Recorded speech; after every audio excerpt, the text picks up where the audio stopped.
तो आज के लेक्चर में हम लोग पढ़ रहे हैं कोऑर्डिनेशन कंपाउंड के, और आगे हम लोग पढ़ेंगे वर्नर थ्योरी के बारे में पढ़ेंगे। लेकिन जो पिछले लेक्चर में हम लोग पढ़ रहे थे उसका मकसद क्या है?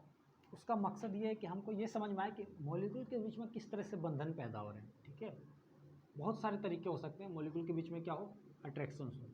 क्या होता है? एक तो इलेक्ट्रोस्टैटिक अट्रैक्शन होता है जिसको हम लोग क्या बोलते हैं, आयनिक बंधन, आयनिक बॉन्ड। ठीक है, और क्या हो सकता है, हाइड्रोजन बॉन्डिंग होता है।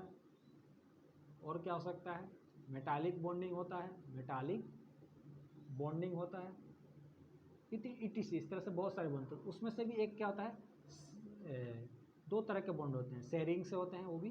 वो क्या होते हैं? पहला बॉन्ड होता है कोवलेंट बॉन्डिंग और दूसरा होता है कोऑर्डिनेट बॉन्डिंग। दोनों में अंतर क्या है? दोनों में बस इतना अंतर है कि कोवलेंट बॉन्डिंग में जो दो एटम पास में आएंगे दोनों अपना अपना इलेक्ट्रॉन रखेंगे और शेयर करेंगे। ठीक है, कोऑर्डिनेट बॉन्डिंग में दोनों में से कोई एक क्या करेगा, अपना पूरा इलेक्ट्रॉन उसको ही दे देगा, जिससे क्या होगा, कोऑर्डिनेट बॉन्ड बनेगा। उसी का एक और क्या नाम है, डेटिव बॉन्ड। उसी का एक और क्या नाम है, डेटिव बॉन्ड। इतना अभी तक समझ में आ गया होगा शेयरिंग वाला बात। तो पिछले लेक्चर का पूरा सार था कि आपको ये समझ में आए कि जो दो एटम्स या दो मॉलिक्यूल आपस में पास आ रहे हैं उनके बीच कैसे बंधन पैदा हो रहा है, कैसे उनके बीच में अट्रैक्शंस पैदा हो रहे हैं। वो कुछ अलग अलग तरीके होते हैं और कोऑर्डिनेट बॉन्डिंग के द्वारा ही हमारे जो कॉम्प्लेक्स कंपाउंड का फॉर्मेशंस होता है। ठीक है, कोऑर्डिनेट बॉन्ड के थ्रू ही हमारे कॉम्प्लेक्स कंपाउंड का फॉर्मेशंस होता है। और इसको जो फर्स्ट एनालाइज करने वाले थे कॉम्प्लेक्स कंपाउंड को ही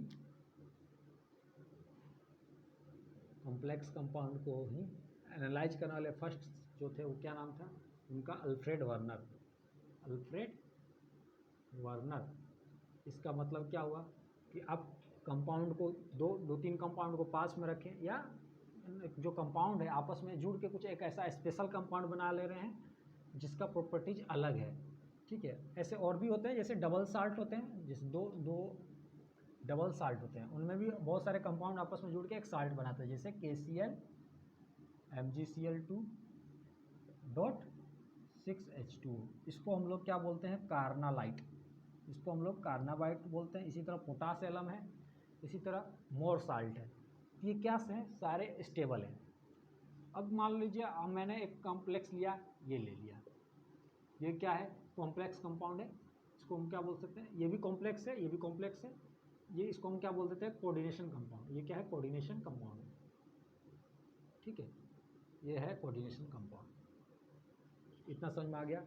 अब दोनों तो एक तरह कोऑर्डिनेट, दोनों एटम, दोनों कंपाउंड को हम लोग पास रखें, है ना। तो इस तरीके से ये बन रहा है। ठीक है, मल्टीपल साल्ट बन रहे हैं। लेकिन इनमें और इनमें क्या अंतर हो जाता है, जब इनको पानी में जैसे ही डालते हो आप लोग, H2O में डालते हो, तो क्या हो जाता है, ये डिसोसिएट हो जाते हैं। और डिसोसिएट होने के कारण क्या होता है, ये अलग अलग टूट जाते हैं।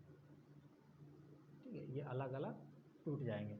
इसको भी पानी में डालो तो क्या होगा, इसको भी जैसे ही पानी में डालेंगे क्या होगा, ये टूट जाएंगे, अलग अलग आयन में टूट जाएंगे। यानी K+ अलग हो जाएगा, Cl- और Mg+2। यानी जो ये डबल साल्ट बना है वो K की भी प्रॉपर्टी शो कर रहा था, Cl- की भी प्रॉपर्टी शो कर रहा था, Mg+2 की भी प्रॉपर्टी शो कर रहा था। लेकिन इसमें क्या है, इसमें आपको Fe का टेस्ट ही नहीं मिलेगा या Cl- का टेस्ट नहीं मिलेगा, आपको सीधा पोटेशियम का मिलेगा। क्योंकि ये जो आपस में मिलकर एक ऐसा कंपाउंड बना ले रहे हैं जो स्टेबल भी है और एक अलग गुण पैदा कर रहे हैं, और ये डिसोसिएट नहीं हो रहे। इसी को हम लोग क्या बोलते हैं, कॉम्प्लेक्स कंपाउंड बोलते हैं। इसी को हम लोग क्या बोलते हैं, कॉम्प्लेक्स कंपाउंड बोलते हैं। इतना समझ में आ गया होगा। अब हम लोग थोड़ा आगे बढ़ते हैं कि अल्फ्रेड वर्नर ने किस तरीके से पहचाना कि कॉम्प्लेक्स कंपाउंड के गुण और ये सब। वो अपने लैब में कुछ एक्सपेरिमेंट कर रहे थे। ठीक है, उन्होंने कुछ कंपाउंड लिया। ठीक है, कुछ कंपाउंड में जिसमें क्या था, उस कंपाउंड के अंदर क्या था, कोबाल्ट था, क्लोरीन था और अमोनिया था। जब इसका टेस्ट कर रहे थे, ठीक है, तो उनको कुछ गड़बड़ मिला। क्या मिला गड़बड़, पहले देखते हैं। उन्होंने अलग अलग तरह के कंपाउंड लेना शुरू किया, जिनमें तीनों में क्या है, यही है। पहला उन्होंने लिया, ये लिया NH3 का होल 6 Cl3। फिर उन्होंने क्या लिया, ये लिया CO NH3 का होल 5 Cl Cl2।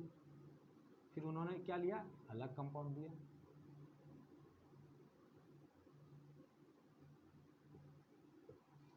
इस तरीके से उन्होंने कंपाउंड लेना शुरू किया और सबके साथ रिएक्शंस किया।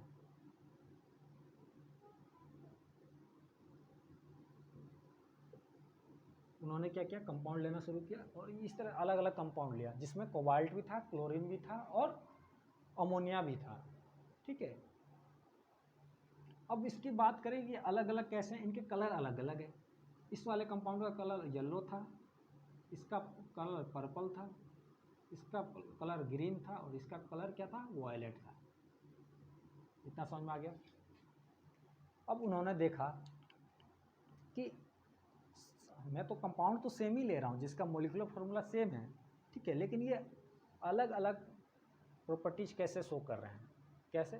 पहला तो इलेक्ट्रिकल कंडक्टिविटी में भी ये अलग रेशो शो कर रहे थे। साथ साथ में क्या हुआ, उन्होंने इसमें क्या कर दिया, AgNO3 डाल दिया। अब AgNO3 क्या करता है, AgNO3 जहाँ भी हेलोजन होते हैं उनसे बहुत प्यार करता है। जहाँ भी हेलोजन हो गया Ag क्या करेगा, उसको निकाल देगा। यानी सारे में क्या किया उन्होंने, क्या किया, AgNO3 डाल दिया। AgNO3 सब में AgNO3 डाल दिया।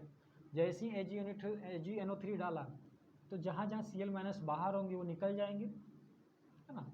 तो इस वाले कॉम्प्लेक्स में क्या बना, उनको मिला NH3 का होल 6 और 3 Cl- बाहर है निकला तो 3 प्लस, और यहाँ पे 3 AgCl यानी 3 mole of AgCl, 3 chloride minus ion बाहर निकला। अब इसकी बात करें तो यहाँ पे अगर देखने वाली गौर बात है, एक Cl अंदर चला गया, इस कॉम्प्लेक्स के अंदर चला गया और हमको क्या मिला, 2 AgCl मिला और इसके ऊपर कितना चार्ज, प्लस का 2 चार्ज। नेक्स्ट वाले में क्या हुआ, हमको 1 AgCl मिला, 1 AgCl हमको मिला, 1 AgCl हमको मिला।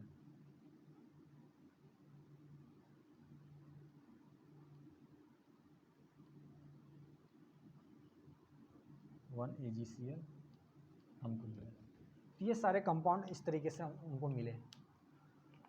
अब उन्होंने देखा कि ये अलग अलग क्यों मिल रहे हैं, क्या दिक्कत हो जा रहा है क्लोराइड आयन, यानी क्लोराइड जो आयन है, क्लोरीन जो है वो कोबाल्ट के साथ कुछ ऐसा कर रहा है जिसके कारण क्या हो रहा है, ये प्रॉब्लम सब हो रहा है। ये इस तरह से अलग अलग मोल आ रहे हैं।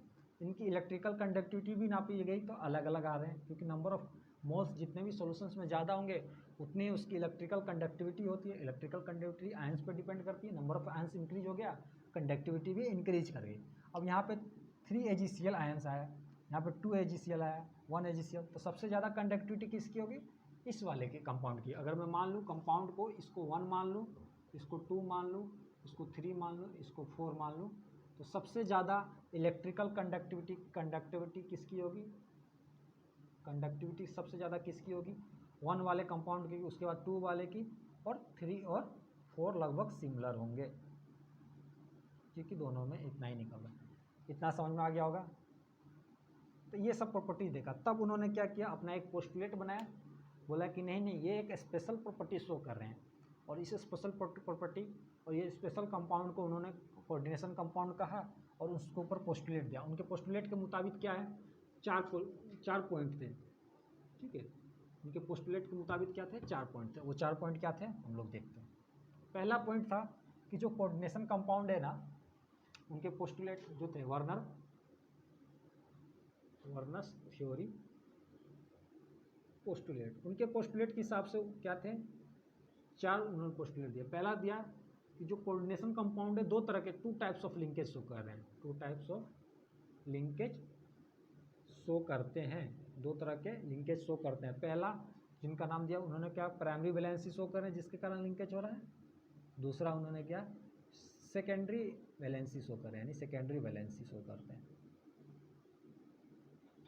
अब उन्हें दूसरे और तीसरे में क्या किया, दूसरे और तीसरे पोस्टुलेट में क्या किया, उन्होंने प्राइमरी वैलेंसी को डिफाइन किया और सेकेंडरी वैलेंसी को डिफाइन किया। प्राइमरी वैलेंसी में उन्होंने क्या बोला कि जो प्राइमरी वैलेंसी है ना, वो एनायनी उसको क्या कर दे रहा है, सेटिस्फाई कर दे रहा है। फॉर एग्जांपल जैसे अगर बात करते हैं K4FeCN का होल 6, इसकी बात करते हैं, अगर ये टूटते तो क्या आता, इसके ऊपर चार्ज आता FeCN का होल 6, इस पर क्या आता 4 माइनस और ये 4K प्लस। तो इसके ऊपर ये जो चार्ज आ रहा है ना, ये इसकी प्राइमरी वैलेंसी हुई, और इस प्राइमरी वैलेंसी को कौन सेटिस्फाई कर रहा है, एक पॉजिटिव आयन या नेगेटिव आयन। अगर इसके ऊपर पॉजिटिव चार्ज आएगा तो एक नेगेटिव आयन इसको सेटिस्फाई कर देगा। तो इसको उन्होंने बोला कि ये प्राइमरी वैलेंसी शो कर रहा है। और सेकेंडरी वैलेंसी को क्या बोला उन्होंने, जो FeCN का होल 6 और 4 माइनस, ये जो कॉम्प्लेक्स बचा, अब इस पर जो चार्ज आया, इस पर चार्ज आया +2, तो इसको स्टेबलाइज किसने कर दिया, Cn माइनस आयन ने। यानी लिगेंड ने क्या किया, अपने इलेक्ट्रॉन Fe को दे दिए और ये सेकेंडरी वैलेंसी शो कर रहे हैं। ठीक है। फोर्थ पोस्टुलेट क्या था, फोर्थ पोस्टुलेट में हम लोगों में क्या था, अब वो देखते हैं।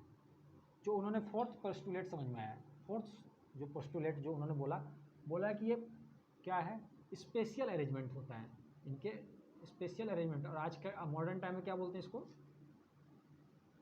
मॉडर्न टाइम में क्या बोलते हैं, कोऑर्डिनेशनल पॉलीहेड्रा। इसको हम लोग पढ़ेंगे डिटेल में, कोऑर्डिनेशनल पॉलीहेड्रा या पॉलीहेड्रॉन। ठीक है, पॉलीहेड्रॉन या पॉलीहेड्रा या पॉलीहेड्रा, इतना समझ में आ गया। अब इसका मतलब क्या आता है, हम लोगों ने अभी वर्नर के कंपाउंड्स देखे, उन्होंने जिस पर रिसर्च कर रहे थे, उनमें लास्ट के 2 कंपाउंड क्या थे, ग्रीन और वॉयलेट।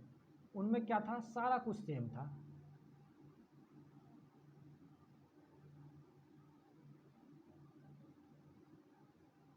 एक तो ये था, दूसरा यही था।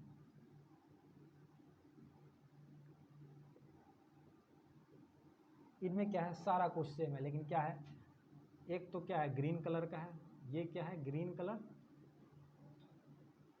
यानी ये वाला क्या है ग्रीन कलर, ये वाला जो है कॉम्प्लेक्स क्या है ग्रीन है, और ये वाला क्या है वॉयलेट है। ये दोनों अलग अलग कैसे हैं, सारा कुछ सेम है। अमोनिया भी 4 है, क्लोरीन भी 2 अंदर है, कॉम्प्लेक्स के अंदर है, इसमें भी वही है, कोबाल्ट है, सब है। इसके एक स्पेशल अरेंजमेंट होता है। ठीक है, उसी को हम लोग क्या बोलते हैं, कोऑर्डिनेशनल पॉलीहेड्रा। ये ऑक्टाहेड्रल भी हो सकते हैं, टेट्राहेड्रल भी हो सकते हैं, स्क्वायर पिनेलर भी हो सकते हैं। यहाँ पे क्या है, ये ऑक्टाहेड्रल के फॉर्म में है, और इसमें स्पेस के अंदर इसके अरेंजमेंट को चेंज हुआ।